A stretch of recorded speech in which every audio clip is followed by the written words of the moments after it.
This is a cross of a boa, but look at its udder. This guy has a lot of milk. I think you can see.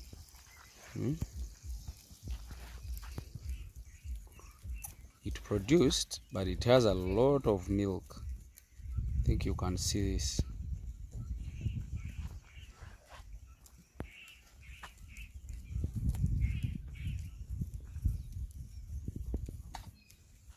That is a goat, but it has a lot of milk. You just can't believe. It can even, this goat has a lot of milk. It's a cross of a boa and a local. Actually, it's a 50%. So what we always tell you, that these hybrids or improved animals, they always have milk.